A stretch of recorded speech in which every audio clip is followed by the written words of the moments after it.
नमस्कार मित्रमैत्रिणींनो, जर तुम्हाला आपल्या चॅनलवरच्या कथा आवडत असतील तर लाईक करत जात जा आणि चॅनलला सबस्क्राईब करून बाजूची घंटी दाबा आणि ऑलवर सेट करा, म्हणजे जेव्हा जेव्हा मी नवीन व्हिडिओ किंवा कोणतीही नवीन पोस्ट अपलोड करेन तेव्हा ती सगळ्यात आधी तुमच्यापर्यंत पोहोचेल।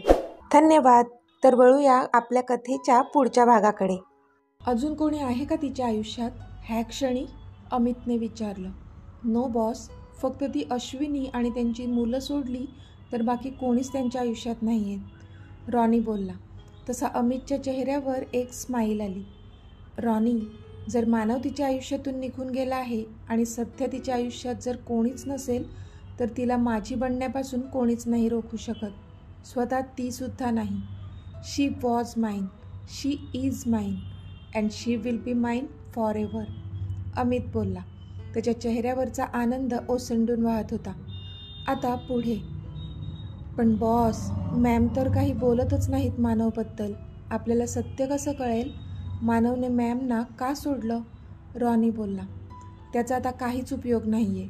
मी माझ्या जानला ओळखतो, ती सगळं सहन करत राहील आणि कधीच मनातलं दुःख बोलून दाखवणार नाही। आय नो हर। पण त्या मानवचा शोध घ्या आणि त्याला पाताळातून पण शोधून काढा। त्याच्या कर्माची शिक्षा त्याला आत्ता हा अमित राज्याध्यक्ष देईल।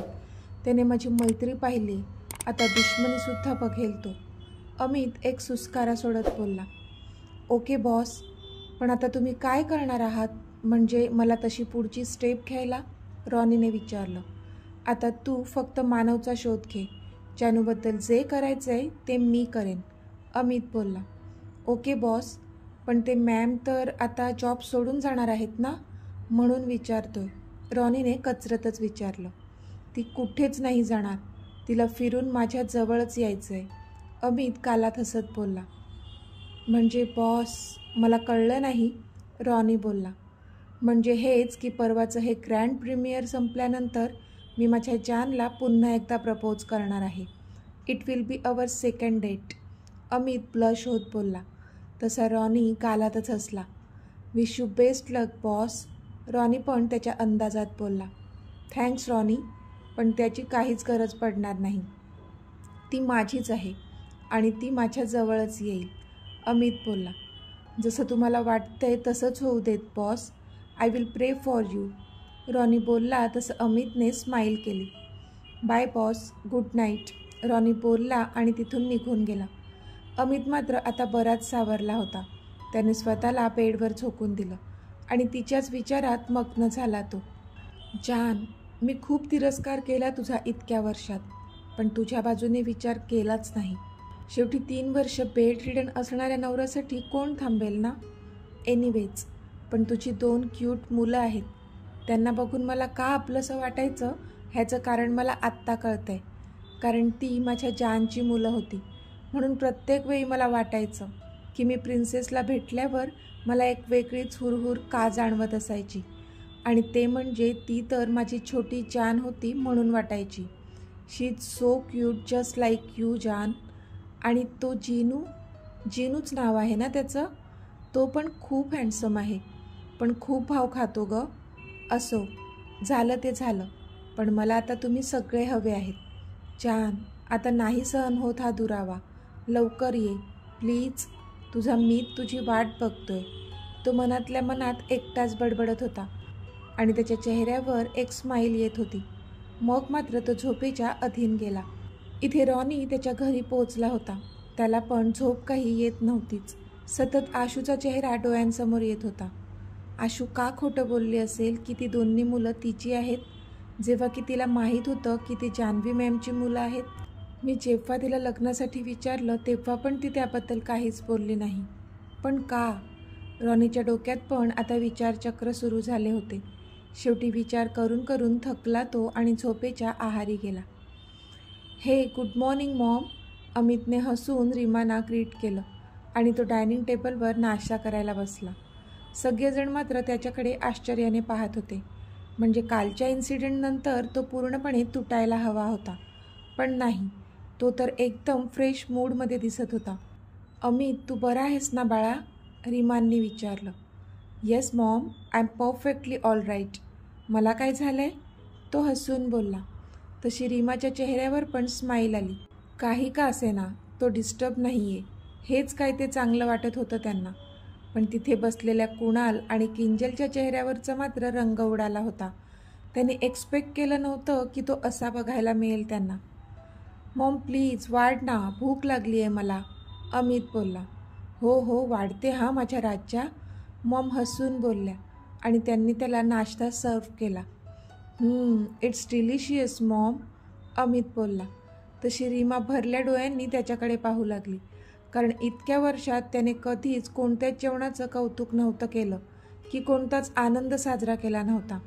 पण आज तो त्यांनी बनवलेल्या नाश्त्याची तारीफ करत होता, म्हणून भरून आलं होतं त्यांना. मग अजून वाढू का, मॉमने विचारलं. नाही आत्ता नको वाढू, पण टिफिन भरून दे, मी ऑफिसमध्ये खाईन. तो बोलला तसं रीमांना काय करू आणि काय नको असं झालेलं. देते हां, थांब जरा, असं म्हणून त्यांनी 2 टिफिन भरून आणून दिले. मॉम 2 टिफिन, त्यांनी विचारलं. हो अरे, एक रॉनीला पण दे, मॉम बोलल्या. Okay bye mom, bye everyone, तो बोलला आणि ऑफिससाठी पळाला. त्याची आजची एक्साइटमेंट कायच्या काय लेवलला वाढली होती. आज रीमा आणि राम मात्र खूपच समाधानाने हसले. आज त्यांचा आधीचा अमित परत मिळाल्यासारखा वाटला त्यांना. पण रागात धुसफुसत होते ते 2 जण, म्हणजे कुणाल आणि किंजल. त्यांना कळतच नव्हतं की इतकं सगळं घडूनही अमित एवढा कूल कसा. त्याला तर एव्हाना बर्बाद व्हायला हवं होतं.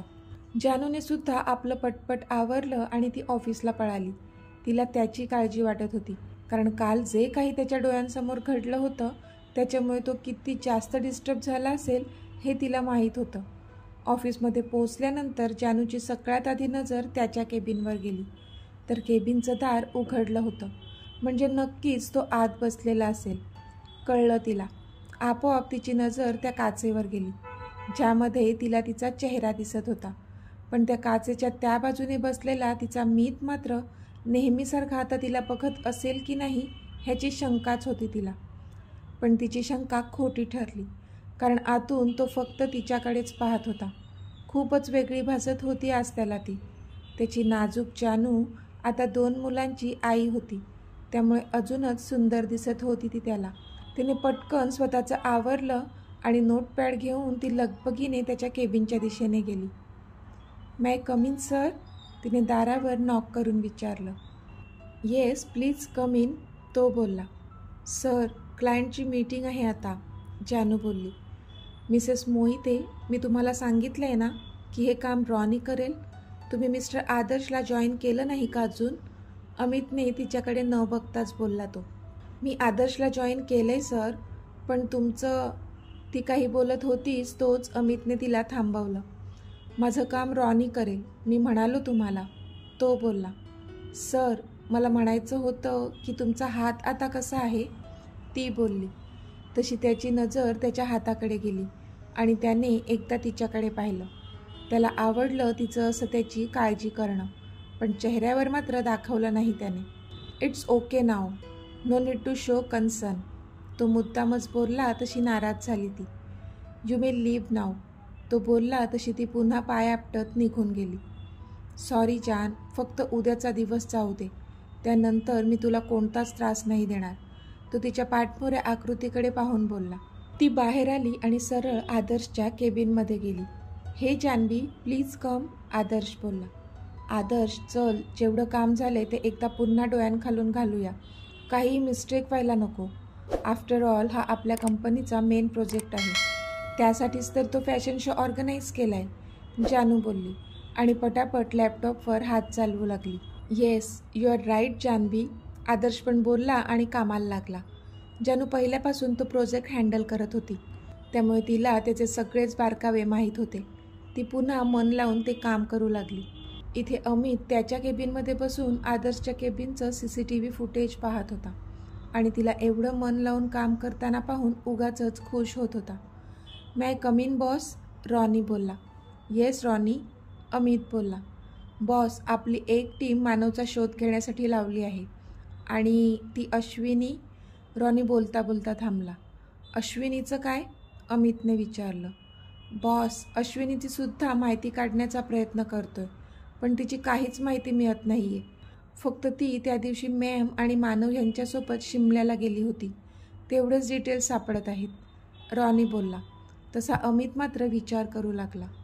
असं कसं शक्य आहे? I want her all details, Amit बोलला. ओके बॉस, आम्ही पुन्हा प्रयत्न करतो, रॉनी बोलला आणि निघून गेला. रॉनीला पण प्रश्न पडला होता, का अश्विनीचे कोणतेच डिटेल्स सापडत नाही आहेत. इथे कुणाल त्याच्या रूममधून एअरझऱ्या मारत होता. त्याच्या खबरीने त्याला न्यूज दिली होती की आजही अमित आणि जान्हवी काही सोबत नव्हते. तिला दुसऱ्या डिपार्टमेंटला शिफ्ट केलं गेलं होतं, पण तरी त्याचं मन काही मानत नव्हतं. त्याला कळतच नव्हतं की अमित काय इतका रिलॅक्स होता. आत्तापर्यंत तर त्याने आकड तांडव करायला हवा होता, पण तो मात्र शांतच होता. उलट जास्तच खुश वाटत होता, पण त्याच्या मागचं कारण मात्र त्याला समजत नव्हतं. म्हणून अजूनच त्याचा राग वाढत चालला होता. दुसरं म्हणजे मोहन राज्याध्यक्ष आणि नैना राज्याध्यक्ष ह्या दोघांना त्याने गोव्यामध्ये भेस बदलून ठेवलं होतं. त्याचं पण टेन्शन होतंच, कारण जर अमितला ते कळलं तर मात्र त्याचं काही खरं नव्हतं. मग मात्र जे काही ठरवलं होतं त्यावर पाणी फिरणार होतं. संध्याकाळ झाली होती आणि आशू दोन्ही मुलांना घेऊन जवळच्या पार्कमध्ये फिरायला गेली होती. दोन्ही मुलं त्यांचं खेळत होती, पण आशू मात्र तिच्याच विचारात गुंग होती. रॉनीने तिला केलेला प्रपोज तिला आठवत होता आणि क्षणभर गुजबम्स तिच्या शरीरावर येत होते, पण तिच्या मनात मात्र अजून काहीतरी घुमत होतं. ते म्हणजे तो आपल्याला आपल्या दोन्ही मुलांसोबत ॲक्सेप्ट करायला रेडी झाला होता आणि आपण मात्र त्याला सांगू शकलो नाही की ती दोन्ही मुलं आपली नसून जानूची आहेत. हे कुठे ना कुठे तिला खटकत होतं. हाय, तिच्या कानावर आवाज पडला तशी ती तिच्या विचारांतून बाहेर आली, पण समोरच्या व्यक्तीला पाहून मात्र चाकची उठून उभी राहिली, कारण समोर रॉनी उभा होता. तुम्ही इथे? तिने अडखळत विचारलं. तसा तो खिन्न हसला तिच्याकडे पाहून. अजून काय काय लपवलं आहे अश्विनी? त्याने खूपच उदासीनतेने विचारलं. तसे तिने तिचे डोळे कच्च मिटले, कारण तिला पण माहीत होतं की तो कशाबद्दल बोलत आहे. हे बघा रॉनी, आय एम सॉरी, पण मी ती पुढे काही बोलणार त्याआधीच त्याने तिला हात दाखवून थांबवलं. मला तुमचं कोणतंच एक्सप्लेनेशन नको आहे. मी इथे तुम्हाला फक्त एवढंच सांगायला आलो आहे की खरंच मला तुम्ही खूप आवडायला लागल्या होत्या. प्रेम जडलं होतं तुमच्यावर. आरूनंतर कधीच कोणाचा विचार केला नव्हता, पण का कुणास ठाऊक तुमच्याकडे मन आकर्षित होत होतं. बास, तुम्हीच सोबत असायला हवं असं नेहमी वाटायचं. पण नाही, एखाद्या खोटं बोलणाऱ्या मुलीशी मी नाही कनेक्ट होऊ शकत, कधीच नाही. म्हणून त्या दिवशी मी तुम्हाला जे काही बोललो ते सगळं विसरून जा. तो भडाभडा बोलून गेला. डोळ्यांतले अश्रू मात्र लपवू शकला नाही, पण ती मात्र सुन्न होऊन त्याच्याकडे पाहत होती. बिचारी, कुठे ना कुठे ती पण त्याच्यावर प्रेम करू लागली होती, पण आता मात्र त्याने साफ नकार दिला होता. रॉनी, पण खरंच तुम्ही मला विसरू शकाल? तिने मागून त्याला प्रश्न केला तसा तो जागीच थांबला. कदाचित नाही, कधीच नाही, पण तुमची साथ पण नाही देऊ शकणार. गुड बाय, तो बोलला आणि तिथून निघून गेला. आशू मात्र भरल्या डोळ्यांनी त्याच्याकडे पाहत राहिली. आशू, काय झालं? थोडी नाराज वाटते? रात्री सगळ्यांची जेवणं आटोपल्यानंतर जानूने आशूला विचारलं. नाही, काही नाही, आशू नजर चोरत बोलली. काहीतरी नक्की घडलंय आशू, तू प्लीज नीट सांगशील का काय झालंय? जानूने विचारलं. तशी आशूने तिला गच्च मिठी मारली आणि ती ओक्साबोक्शी रडू लागली. हे श्श, जानू काळजीने तिच्या पाठीवर हात फिरवत बोलली. तिला पण कळत नव्हतं की काय झालंय. तू आधी शांत हो बरं, जानू बोलली. तशी थोड्या वेळाने आशू शांत झाली. आता मला सांग, नेमकं काय झालंय? जानूने विचारलं. त्यावर आशूने स्वतःचे डोळे पुसले आणि जानूला सगळं सांगून टाकलं. म्हणजे कसा रॉनीने तिला प्रपोज केला आणि त्यानंतर आता त्याने तिच्याशी ती खोटं बोलल्यामुळे संबंध तोडून तो निघून गेला. तिचं ऐकून जानू मात्र अवाक झाली होती. म्हणजे रॉनी सरांनी आशूला प्रपोज केला? पण तिला वाईटसुद्धा वाटत होतं की फक्त तिच्या एका निर्णयामुळे त्यांनी आशूला नकार दिला होता. तिने एक दीर्घ श्वास घेतला आणि आशूकडे पाहू लागली, तर आशू अजूनही मुसमुसतच होती. आशू, मला एक सांग, तुला पण रॉनी सर आवडतात का? जानूने विचारलं तशी आशूने नजर चोरली. आशू, तुझी नजरच सांगते की तुला पण ते आवडतात, हो ना? जानू बोलली.